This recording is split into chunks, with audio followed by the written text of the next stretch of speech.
ถ้าหัวคนคนหนึ่งถูกตัดขาดจากร่างไปแล้วมันยังรู้ตัวอยู่ไหมสวัสดีครับผมตังจากช่อง The Lost Records คำถามนี้ไม่ได้ถามเล่นๆนะครับเพราะมันเคยเกิดขึ้นจริงในฝรั่งเศสเมื่อ200กว่าปีก่อนหมอคนหนึ่งยืนดูหัวที่เพิ่งขาดจากกิโยตินแล้วเขาตะโกนเรียกชื่อเจ้าของหัวนั้นและมันลืมตาขึ้นมองเขานี่คือจุดเริ่มต้นของเรื่องที่เราจะเล่าวันนี้เรื่องของการที่มนุษย์ใช้เวลาหลายพันปีคิดค้นวิธีฆ่ากันเองอย่างเป็นทางการไล่ตั้งแต่ดาบเชือกไฟฟ้าแก๊สไปจนถึงเข็มฉีดยาที่ดูสะอาดที่สุดแต่สิ่งที่คุณจะได้รู้ตอนท้ายคลิปนี้อาจทำให้คุณตั้งคำถามว่าเราพัฒนาวิธีเหล่านี้ขึ้นมาเพื่อความเมตตาต่อนักโทษจริงๆหรือเราแค่พยายามทำให้ตัวเราเองรู้สึกผิดน้อยลงอยู่กับเราจนจบนะครับเพราะช่วงท้ายมีเรื่องที่พลิกทุกอย่างที่เล่ามาทั้งหมดลองนึกภาพเมืองเล็กๆเมืองหนึ่งเมื่อหลายร้อยปีก่อนเช้าวันหนึ่งชาวบ้านทั้งเมืองแต่งตัวดีเป็นพิเศษพาลูกเดินไปที่จัตุรัสกลางเมืองบางคนหิ้วตะกร้าขนมปังไปกินระหว่างรอเหมือนไปดูงานเทศกาลสิ่งที่พวกเขากำลังจะไปดูคือการประหารชีวิตคนคนหนึ่งต่อหน้าธารกำนันและนี่ไม่ใช่เรื่องแปลกในยุคนั้นเลยมันคือความบันเทิงสาธารณะรูปแบบหนึ่งที่คนทั้งเมืองรอคอยคำถามที่น่าคิดคือทำไมมนุษย์ถึงต้องการเห็นความตายแบบเป็นพิธีกรรมทำไมไม่ฆ่ากันเงียบๆในที่ลับนักประวัติศาสตร์หลายคนเชื่อว่าการประหารชีวิตในที่สาธารณะทำหน้าที่มากกว่าการลงโทษคนคนเดียวมันคือการยืนยันอำนาจของรัฐต่อหน้าทุกคนเป็นการบอกฝูงชนว่ากฎมีจริงและใครฝ่าฝืนจะเจอแบบนี้นี่คือฟังก์ชันทางสังคมที่ลึกกว่าที่เราคิดย้อนกลับไปไกลกว่านั้นมนุษย์เราไม่เคยอยู่ได้โดยไม่มีระบบลงโทษที่ชัดเจนเพราะถ้าไม่มี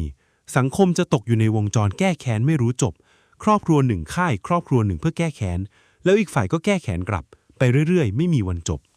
การที่รัฐหรือส่วนกลางเข้ามาผูกขาดอำนาจการฆ่าและทำให้มันเป็นระบบมีพิธีกรรม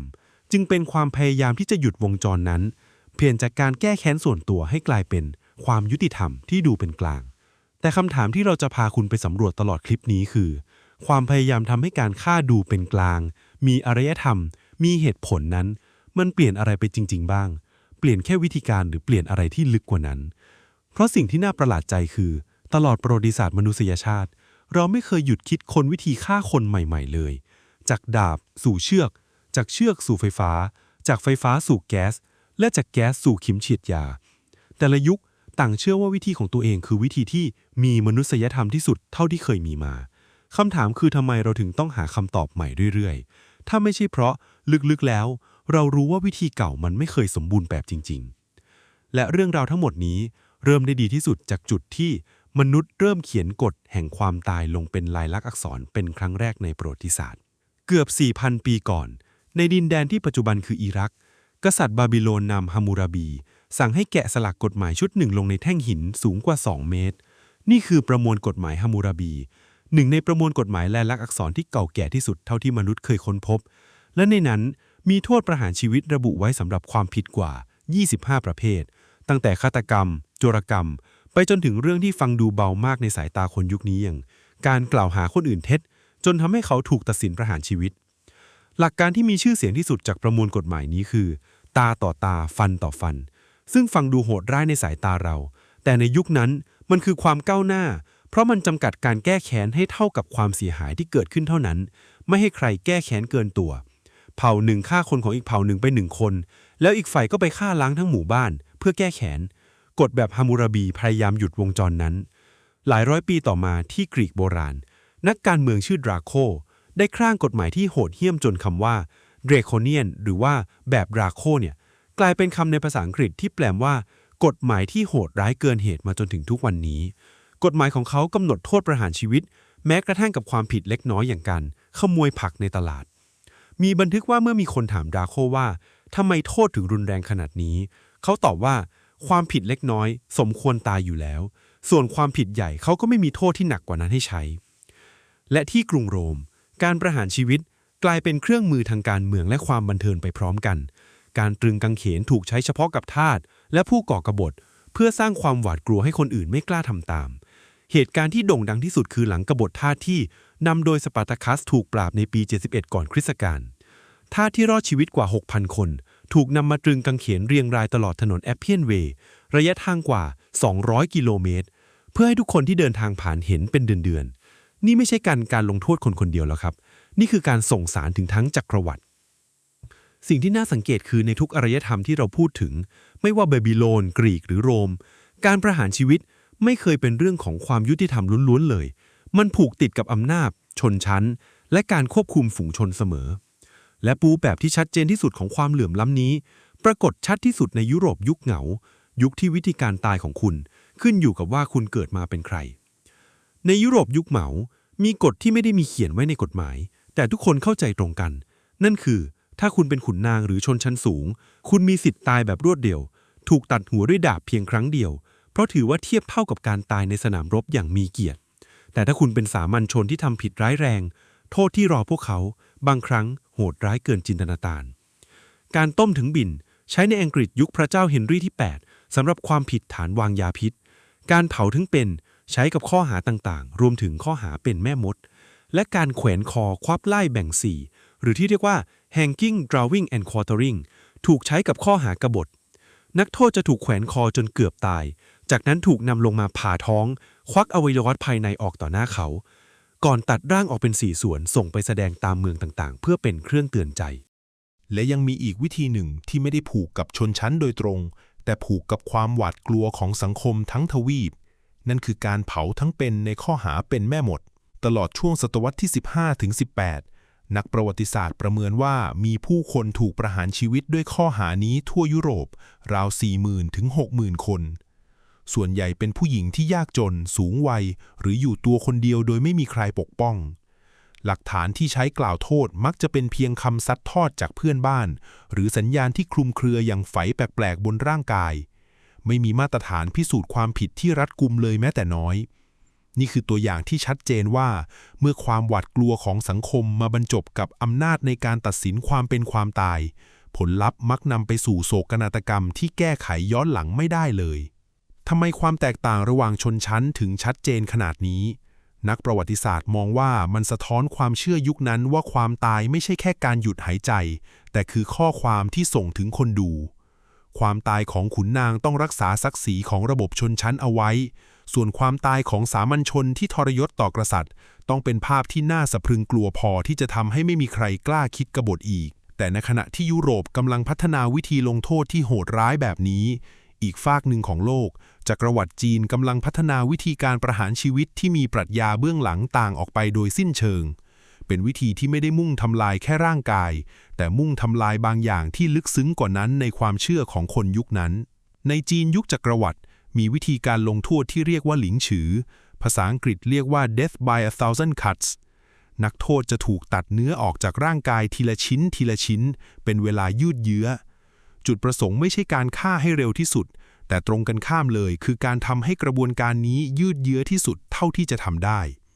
บันทึกทางประวัติศาสตร์ระบุว่าวิธีนี้เริ่มปรากฏตั้งแต่ราชวงศ์ถังในศตวรรษที่7และถูกใช้อย่างเป็นทางการมากขึ้นในสมัยราชวงศ์ซ่งหมิงและชิงโทษนี้สงวนไว้สำหรับความผิดที่ร้ายแรงที่สุดเท่านั้นอย่างการก่อกบฏต่อจักรพรรดิหรือการฆ่าบุพการีเหตุผลที่ลึกซึ้งกว่าความโหดร้ายเปล่าๆคือความเชื่อแบบขงจื้อที่ว่าร่างกายมนุษย์เป็นของขวัญจากบรรพบุรุษต้องรักษาให้ครบถ้วนสมบูรณ์เพื่อไปสู่ภพหน้าอย่างมีเกียรติการทำให้ร่างกายแหลกสลายเป็นชิ้นๆจึงไม่ใช่แค่การทรมานร่างกายในโลกนี้แต่คือการลงโทษที่ตามไปถึงชีวิตหลังความตายด้วยนี่คือแง่มุมที่ต่างจากยุโรปโดยสิ้นเชิงยุโรปมุ่งทำลายร่างกายเพื่อข่มขู่คนเป็นส่วนจีนมุ่งทำลายจิตวิญญาณเพื่อลงโทษไปถึงชีวิตหลังความตายสิ่งที่ต้องพูดตรงๆตรงนี้คือมีข้อมูลที่ขัดกับภาพจำที่คนทั่วไปมีต่อหลิงฉือนักประวัติศาสตร์อย่างทิโมธีบรุกผู้เขียนงานวิจัยสำคัญเรื่องนี้ชี้ว่าภาพที่แพร่หลายในโลกตะวันตกเกี่ยวกับหลิงฉือมักถูกขยายให้ดูโหดร้ายเกินจริงและในทางปฏิบัติจริงเพชฌฆาตจำนวนมากได้รับสินบนจากครอบครัวนักโทษให้แทงจุดสำคัญให้ตายเร็วก่อนแล้วค่อยกรีดร่างภายหลังเพื่อลดความทรมานนี่คือรายละเอียดที่มักถูกมองข้ามและมันสอนเราว่าแม้แต่ระบบที่โหดร้ายที่สุดในประวัติศาสตร์ก็ยังมีพื้นที่ให้ความเมตตาของมนุษย์แทรกซึมเข้าไปได้หลิงฉือถูกยกเลิกอย่างเป็นทางการในปี 1905และสาเหตุของการยกเลิกก็น่าสนใจไม่แพ้ตัวโทษเช่นกัน เพราะไม่ใช่แค่ผู้นำจีนเปลี่ยนใจเรื่องศีลธรรมเฉยๆแต่เป็นเพราะภาพถ่ายการประหารด้วยวิธีนี้ถูกทหารฝรั่งเศสถ่ายไว้และเผยแพร่ไปทั่วโลกตะวันตกเสียงวิพากษ์วิจารณ์จากนานาชาติกดดันให้จีนซึ่งกำลังพยายามปฏิรูปประเทศให้ทันสมัยต้องยกเลิกวิธีนี้เพื่อไม่ให้ถูกมองว่าล้าหลังนี่คือครั้งแรกๆในประวัติศาสตร์ที่ภาพถ่ายและความรับรู้ของสาธารณชนกลายเป็นพลังที่เปลี่ยนนโยบายการประหารชีวิตของประเทศหนึ่งได้และอย่างที่คุณจะได้เห็นตลอดคลิปนี้พลังของภาพและความรับรู้ของสาธารณชนจะกลับมาเป็นตัวละครสำคัญอีกหลายครั้งและในขณะที่จีนกำลังจะก้าวออกจากวิธีการแบบเก่าที่ฝรั่งเศสก็มีการปฏิวัติทางความคิดเรื่องการประหารชีวิตเกิดขึ้นเช่นกันนำโดยชายคนหนึ่งที่อยากให้ความตายยุติธรรมสำหรับทุกคนไม่ว่ารวยหรือจนวันที่ 10 ตุลาคม ปี 1789 แพทย์ฝรั่งเศสชื่อโจเซฟ อินยาส กิโยแตงลุกขึ้นพูดต่อหน้าสภาแห่งชาติฝรั่งเศสเขาไม่ได้เสนอให้ยกเลิกโทษประหารชีวิตเขายังเชื่อว่าโทษประหารมีความจำเป็นอยู่แต่สิ่งที่เขาผลักดันคือความเท่าเทียม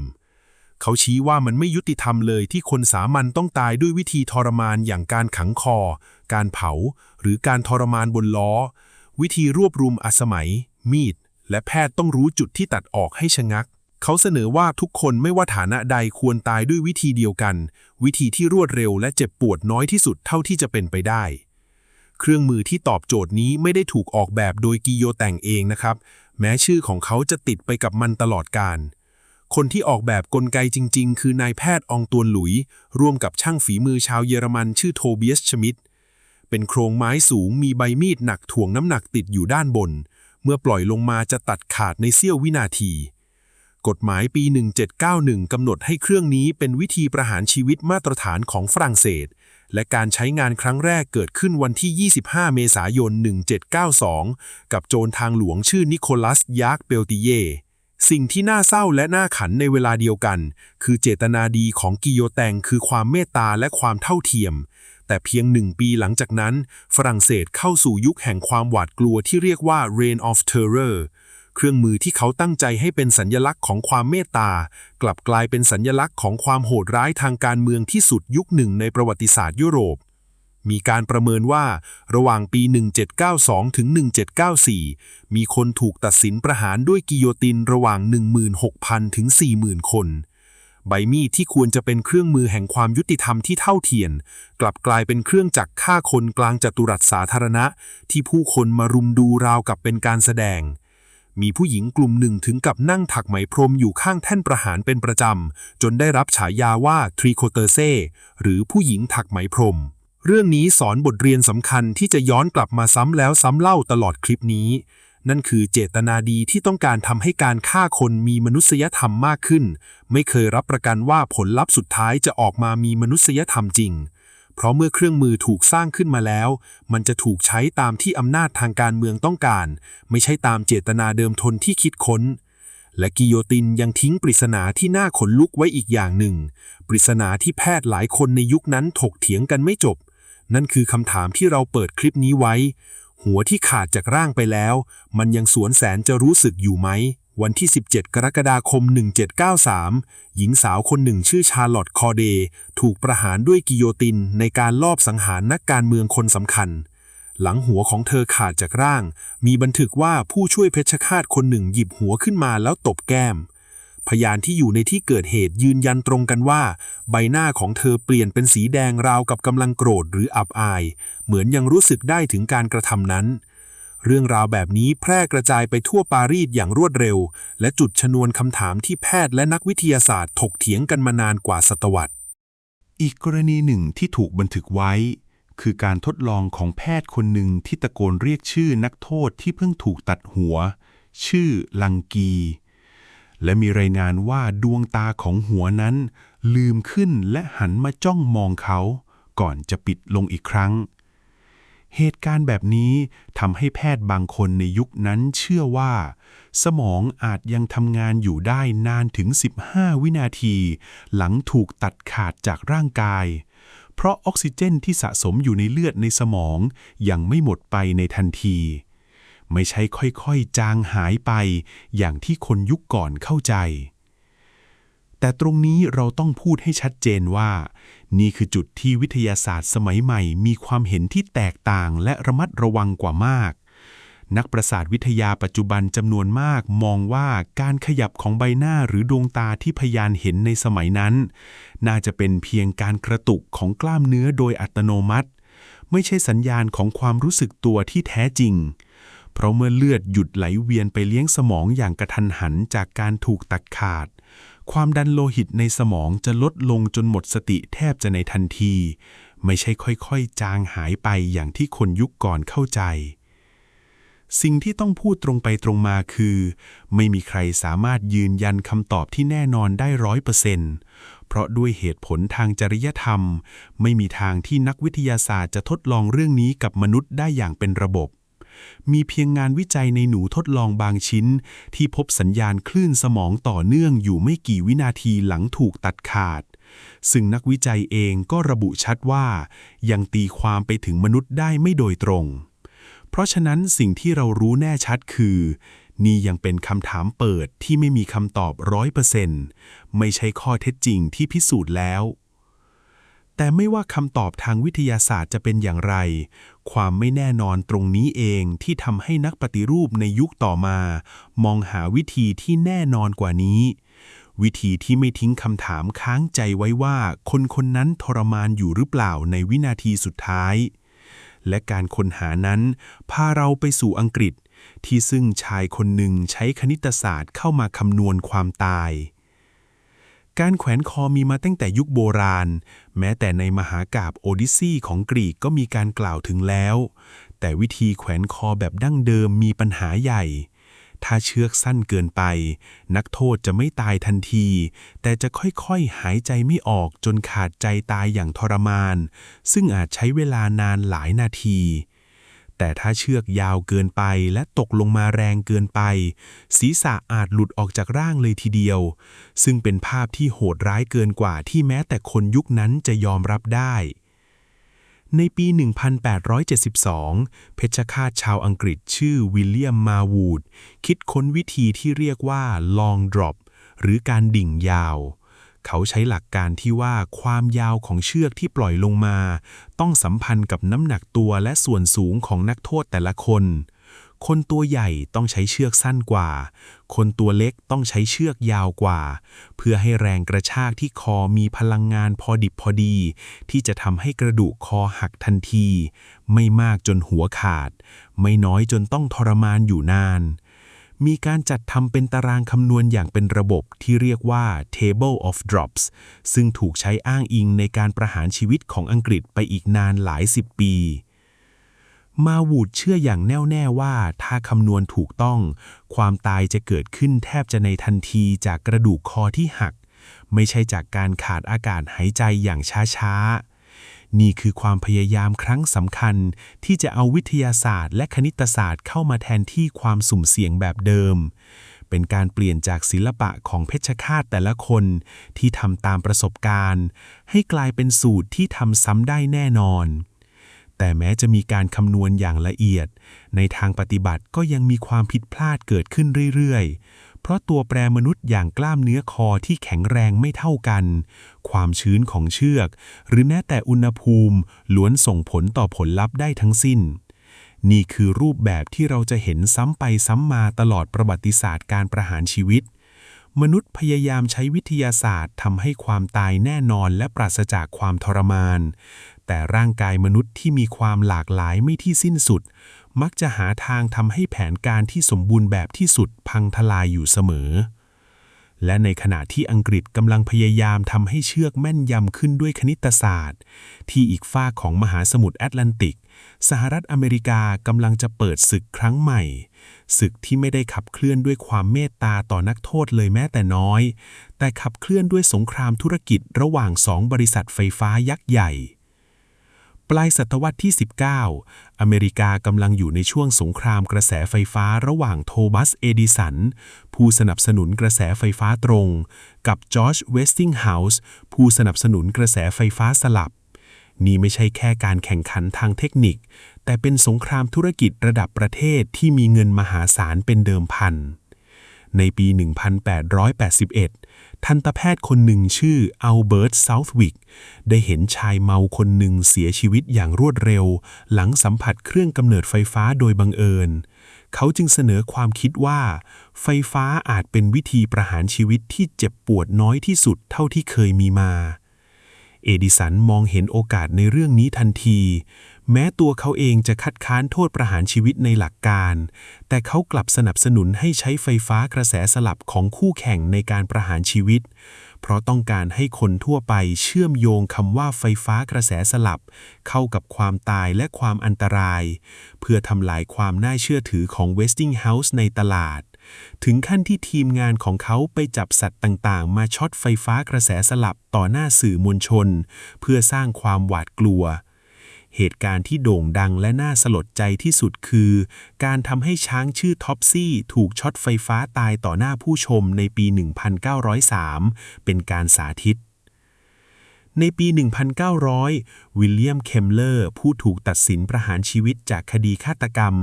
กลายเป็นมนุษย์คนแรกในประวัติศาสตร์ที่ถูกประหารด้วยเก้าอี้ไฟฟ้าการประหารครั้งนี้ถูกโฆษณาไว้ล่วงหน้าว่าจะเป็นวิธีที่รวดเร็วและมีมนุษยธรรมที่สุดเท่าที่เคยมีมา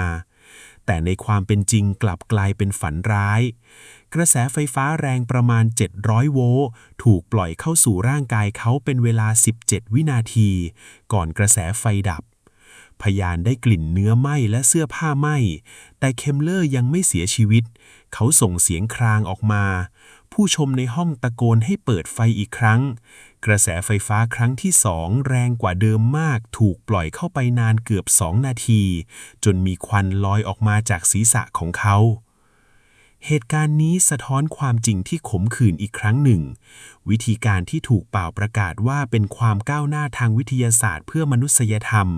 แท้จริงแล้วถือกำเนิดมาจากแรงจูงใจทางธุรกิจและการเมืองไม่ใช่ความห่วงใยต่อความทรมานของนักโทษเลยแม้แต่น้อย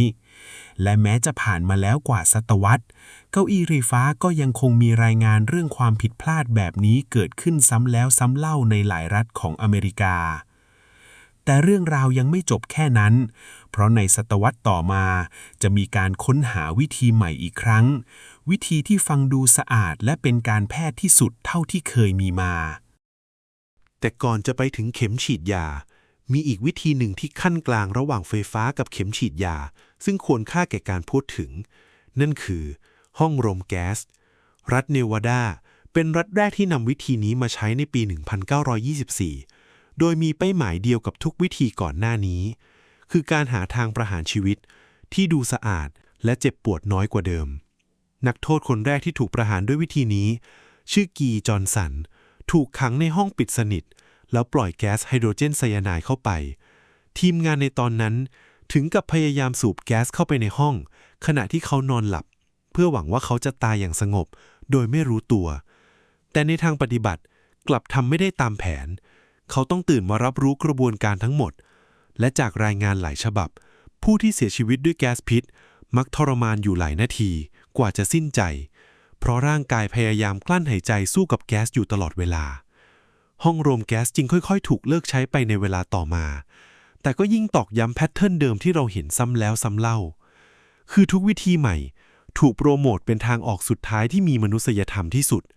ก่อนที่ความจริงเบื้องหลังจะค่อยๆปรากฏออกมาทีหลังปี 1977 ที่รัฐโอคลาโฮมาสหรัฐอเมริกาแพทย์นิติเวชชื่อเจแชปแมน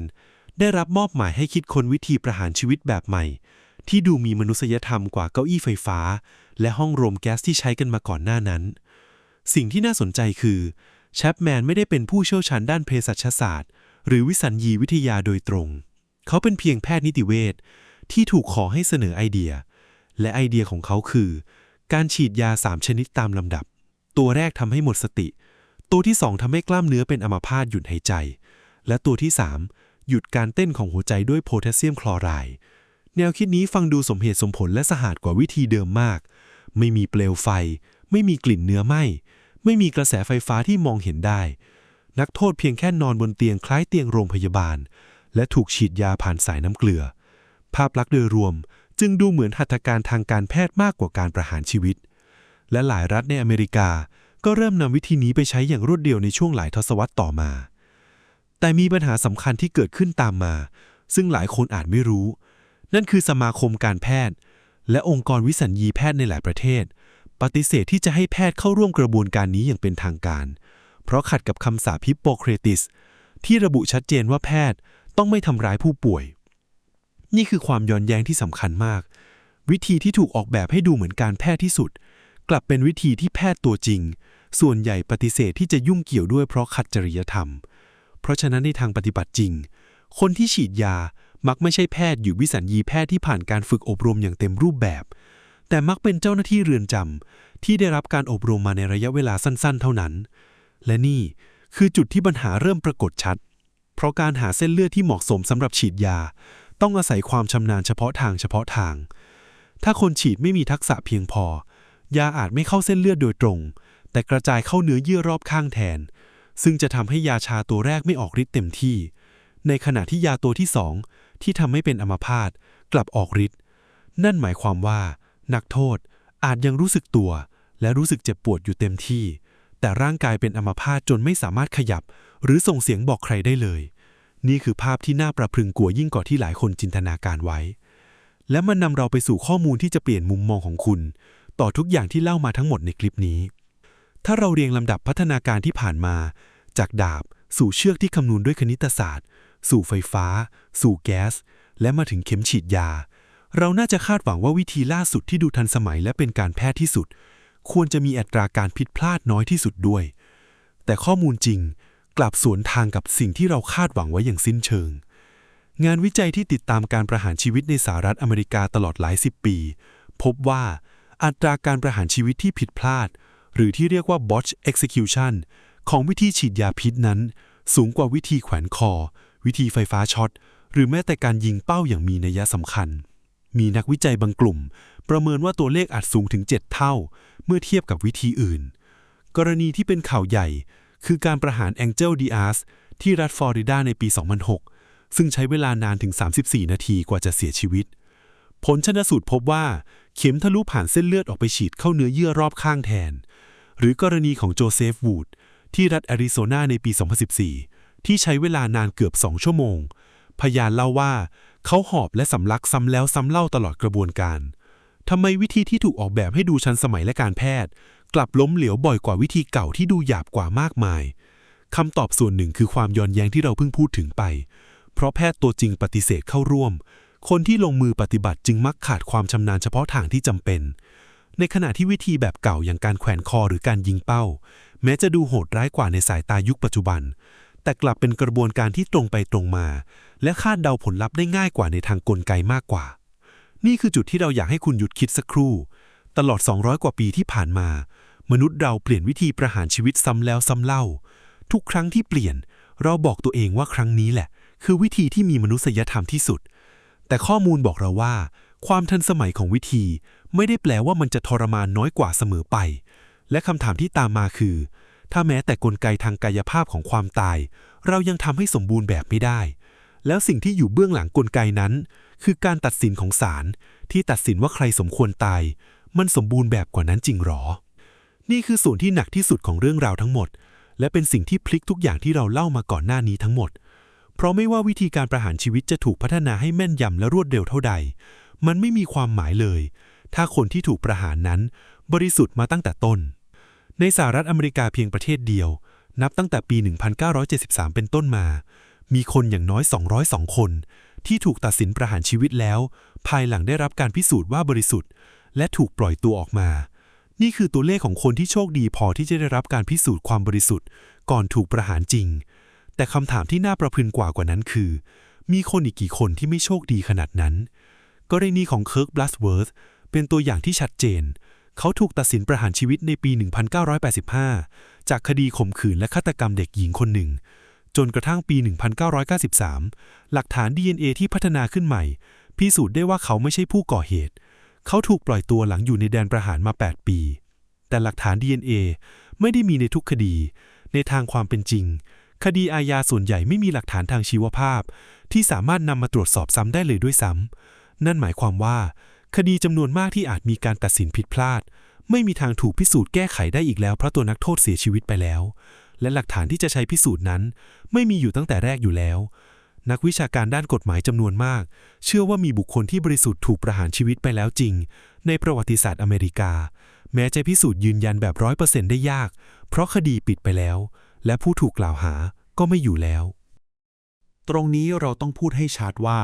นี่ไม่ใช่การตัดสินว่าโทษประหารชีวิตถูกหรือผิดในทางหลักการนะครับเพราะยังมีคนจำนวนมากที่เชื่อว่าโทษประหารมีความจำเป็นสำหรับความผิดที่ร้ายแรงที่สุดและเราอยากให้เครดิตมุมมองนั้นอย่างเต็มที่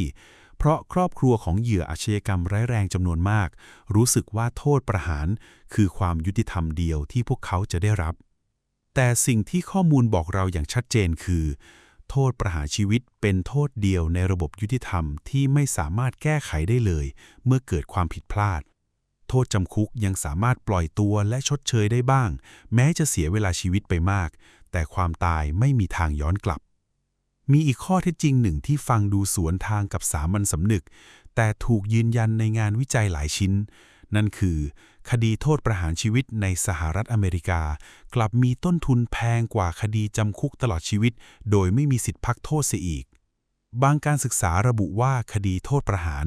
มีค่าใช้จ่ายสูงกว่าถึง2 เท่าครึ่งจนถึง5 เท่าเพราะกระบวนการต้องผ่านการไต่สวน2 ชั้น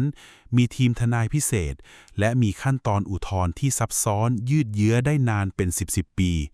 เหตุผลเบื้องหลังตัวเลขนี้ก็คือความพยายามป้องกันไม่ให้เกิดความผิดพลาดแบบที่เราเพิ่งพูดถึงไปนั่นเองยิ่งระบบพยายามระมัดระวังไม่ให้ตัดสินผิดมากเท่าไหร่กระบวนการก็ยิ่งซับซ้อนและแพงขึ้นเท่านั้นนี่คือความย้อนแย้งอีกชั้นหนึ่งที่น่าคิดระบบที่ออกแบบมาเพื่อความแน่นอนที่สุดกลับกลายเป็นระบบที่ใช้เวลาและทรัพยากรมากที่สุดไปให้ถึงจุดที่ไม่สามารถย้อนกลับได้เลยและนี่คือจุดเปลี่ยนสำคัญของเรื่องราวทั้งหมดที่เล่ามาตลอด200 กว่าปีที่ผ่านมามนุษย์ทุ่มเทพลังงานมหาศาลไปกับการพัฒนาวิธีการฆ่าให้สมบูรณ์แบบขึ้นไปจากดาบสู่เข็มฉีดยาแต่กลับใช้พลังงานน้อยกว่ามากในการทำให้การตัดสินว่าใครสมควรตายนั้นสมบูรณ์แบบขึ้นตามไปด้วยเหมือนเรากังวลว่าปลายทางจะเจ็บปวดแค่ไหนมากกว่ากังวลว่าเรากำลังพาคนผิดคนไปสู่ปลายทางนั้นหรือเปล่าเรื่องราวนี้ไม่ได้ไกลตัวคนไทยเลยนะครับเพราะประเทศไทยเองก็มีประวัติศาสตร์การประหารชีวิตที่ยาวนานไม่แพ้ที่อื่นนับตั้งแต่ปี 1935 เป็นต้นมามีนักโทษถูกประหารชีวิตในไทยอย่างน้อย 325 คนในจำนวนนี้ 319 คนถูกประหารด้วยวิธียิงเป้านักโทษจะถูกมัดมือไว้กับเสาและถูกยิงจากด้านหลังม่านกั้นเป็นวิธีที่ใช้มาอย่างยาวนานในสังคมไทยชายคนหนึ่งที่ชื่อชาโรจน์ จรูนบูรณ์เป็นผู้ที่คนไทยเรียกกันว่าเพชฌฆาตคนสุดท้าย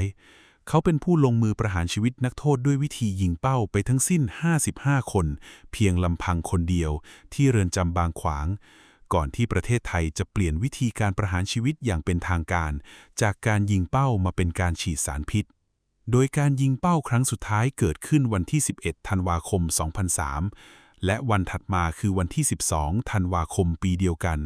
การฉีดสารพิษก็เริ่มถูกใช้แทนที่ทันทีมีนักโทษ 4 คนถูกประหารชีวิตด้วยวิธีใหม่นี้ในวันแรกเลยสิ่งที่น่าสนใจและมักถูกมองข้ามไปคือเรื่องราวของตัวเพชฌฆาตเองหลังเกษียณจากหน้าที่นี้เขาได้เล่าประสบการณ์ชีวิตของตัวเองผ่านหนังสือที่ต่อมาถูกนำไปสร้างเป็นภาพยนตร์เขาเล่าถึงความกดดันทางจิตใจที่ต้องแบกรับหลังจากลงมือฆ่าชีวิตคนไปหลาย10 คนตามหน้าที่เขาเล่าว่าตัวเองหันไปพึ่งเหล้าและกิจกรรมทางศาสนาเพื่อรับมือกับสิ่งที่เขาต้องทำนี่คือแง่มุมของประวัติศาสตร์การประหารชีวิตที่เรามักไม่ค่อยพูดถึงกันนั่นคือภาระทางจิตใจของคนที่ต้องเป็นผู้ลงมือจริงไม่ใช่แค่นักโทษที่ถูกประหารชีวิตเท่านั้นที่แบกรับความทุกข์ในระบบนี้คนที่ทำหน้าที่ตามกฎหมายก็ต้องแบกรับบาดแผลทางจิตใจไปตลอดชีวิตเช่นกันปัจจุบันประเทศไทยยังคงมีโทษประหารชีวิตอยู่ในกฎหมายแต่การบังคับใช้จริงลดน้อยลงมากเมื่อเทียบกับอดีตการเปลี่ยนจากยิงเป้ามาเป็นฉีดยาในปี 2003 ก็สะท้อนแนวโน้มเดียวกันที่เกิดขึ้นทั่วโลกนั่นคือความพยายามทำให้วิธีดูสงบและเป็นการแพทย์มากขึ้นแม้ปัญหาเชิงโครงสร้างเรื่องความแม่นยำของกระบวนการยุติธรรมก็ยังคงเป็นคำถามใหญ่ไม่ต่างจากที่อื่นในโลกตามมา ถ้าถามว่าทุกวันนี้โลกกำลังเดินไปทางไหนคำตอบที่น่าประหลาดใจคือ มันกำลังเดินไป2 ทางพร้อมๆกันในเวลาเดียวกันข้อมูลจาก Amnesty International ระบุว่าณสิ้นปี 2025 มีประเทศทั้งหมด 113 ประเทศที่ยกเลิกโทษประหารชีวิตอย่างสมบูรณ์แล้วและถ้านับรวมประเทศที่ยกเลิกทั้งในทางกฎหมายและในทางปฏิบัติตัวเลขจะสูงถึง 145 ประเทศเทียบกับปี 1977 ที่มีเพียง 16 ประเทศเท่านั้นที่ยกเลิกโทษนี้นี่คือความก้าวหน้าที่ชัดเจนในระดับโลกแต่ในอีกด้านหนึ่งตัวเลขการประหารชีวิตจริงกลับพุ่งสูงขึ้นอย่างน่าตกใจในปี 2025 มีการบันทึกการประหารชีวิตอย่างน้อย 2,707 ครั้งใน 17 ประเทศเพิ่มขึ้นถึง 78% จากปี 2024 ที่อยู่ที่ 1,518 ครั้งนี่คือตัวเลขสูงที่สุดที่ Amnesty เคยบันทึกได้นับตั้งแต่ปี 1981 เป็นต้นมาสาเหตุหลักมาจากประเทศเดียวคืออิหร่านที่มีการประหารชีวิตอย่างน้อย 21,559 ครั้งในปีเดียวซึ่งเพิ่มขึ้นมากกว่าเท่าตัวจากปีก่อนหน้าและยังมีคนอีกอย่างน้อย 25,508 คนทั่วโลกที่กำลังรอโทษประหารชีวิตอยู่ณขณะนี้และถ้าลองมองดูวิธีที่ยังถูกใช้จริงอยู่ทั่วโลกในตอนนี้เราจะเห็นว่าวิวัฒนาการที่เราเล่ามาตลอดคลิปนี้ไม่ได้เกิดขึ้นพร้อมกันทุกที่ในโลกบางประเทศยังคงใช้วิธีที่ยุโรปเลิกไปแล้วหลายร้อยปีอย่างซาอุดิอาระเบียที่ยังใช้การตัดหัวด้วยดาบเป็นวิธีหลักสำหรับความผิดร้ายแรงอิหร่านใช้การแขวนคอเป็นวิธีหลักและมักดำเนินการในที่สาธารณะสิงคโปร์และหลายประเทศในเอเชียตะวันออกเฉียงใต้ยังคงบังคับใช้โทษแขวนคอสำหรับคดียาเสพติดอย่างเคร่งครัด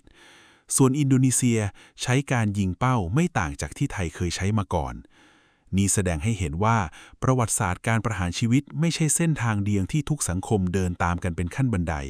แต่เป็นเส้นทางที่แตกแขนงไปตามความเชื่อวัฒนธรรมและระบบกฎหมายของแต่ละที่ซึ่งบางเส้นทางยังคงหยุดนิ่งอยู่ที่จุดเดิมมาเป็นเวลาหลายศตวรรษ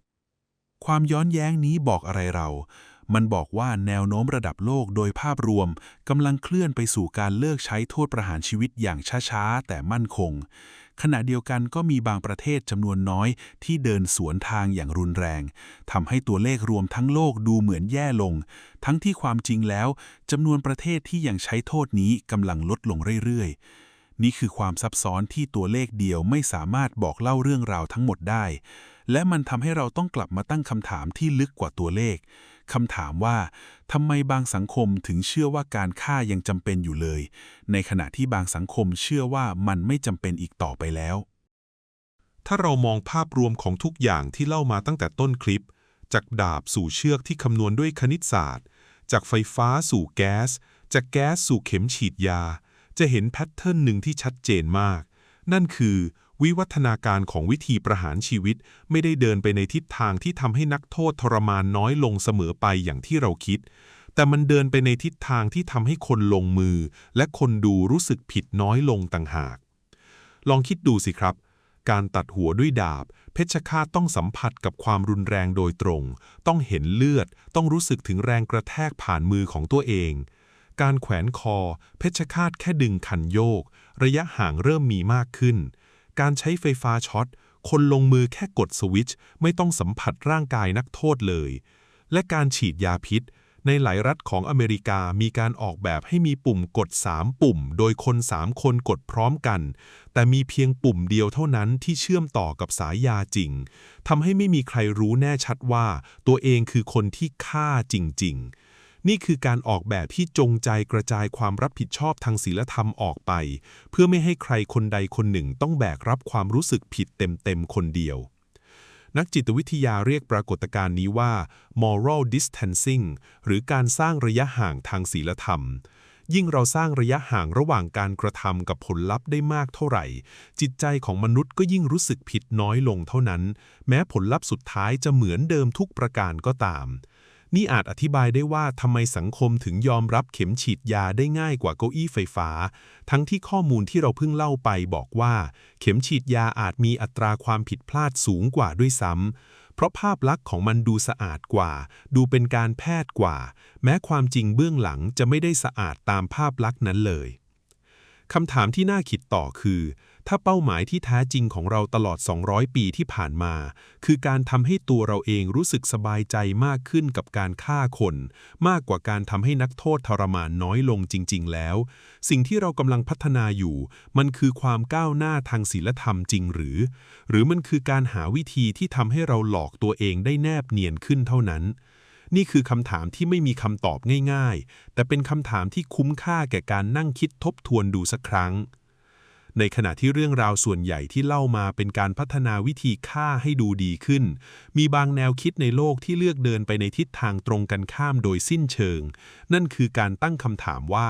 เราจำเป็นต้องฆ่าเลยหรือเปล่า พุทธศาสนามีจุดยืนที่ชัดเจนมากในเรื่องนี้ ศีลข้อแรกในพุทธศาสนาคือการงดเว้นจากการฆ่าสิ่งมีชีวิต ไม่มีข้อยกเว้นสำหรับกรณีพิเศษใด ๆ นักวิชาการด้านพุทธศาสนาชี้ว่า แนวคิดเรื่องการแก้แค้นหรือการลงโทษด้วยความตายนั้น ขัดกับหัวใจของคำสอนเรื่องความเมตตาโดยตรง เพราะเป้าหมายของพุทธศาสนาคือการเปิดโอกาสให้ทุกชีวิตได้เปลี่ยนแปลงและเข้าถึงความดีงามภายในตัวเองได้ ซึ่งเป็นสิ่งที่เป็นไปไม่ได้เลยถ้าชีวิตนั้นถูกพรากไปแล้ว แม้แต่องค์ทไลลามะเองก็เคยเรียกร้องให้แทนที่การประหารชีวิตด้วยแนวทางแห่งความเมตตา การฟื้นฟูและการเปลี่ยนแปลงจิตใจ แนวคิดนี้ไม่ได้อยู่แค่ในทางศาสนาเท่านั้น ในทางปฏิบัติจริง หลายประเทศในยุโรปเหนือได้พัฒนาระบบยุติธรรมเชิงสมานฉันท์หรือ restorative justice ที่มุ่งเน้นการซ่อมแซมความเสียหายและฟื้นฟูทั้งผู้กระทำผิดและผู้เสียหายไปพร้อมกัน แทนที่จะมุ่งเน้นการแก้แค้นเพียงอย่างเดียว แนวคิดนี้ตั้งอยู่บนความเชื่อว่าอาชญากรรมส่วนใหญ่มีรากมาจากบาดแผล